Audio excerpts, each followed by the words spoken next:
अस्सलामुअलैकुम, उम्मीद करता हूँ सब खैरियत से होंगे। आप देख रहे हैं शेर शलंडा मार्केट यूट्यूब चैनल। मर्दाना स्वेटर है, 80 किलो का बंडल है। ठीक है, ये सारा इम्पोर्टेड माल है और ये कोरिया की कंपनी है।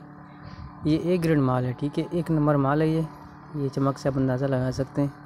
तकरीबन 15 से 20 बंडल पड़े हुए हैं अभी। जिसको भी चाहिए व्हाट्सएप नंबर पर रब्ता कर सकता है।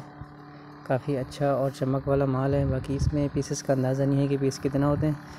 डायरेक्ट बाहर की पैकिंग है, कलरफुल माल है और ये साइज़ वाला माल है। ठीक है, सारे साइज़ इसमें मिक्स होते हैं मर्दाना जो है। और ये सारा फुल बाजू है। ये इसकी पैकिंग है, ये चेक कर लें आप। ठीक है, वज़न इसका 80 किलो है। एक बंडल ये है, एक खोल के आपको वो दिखा दिया।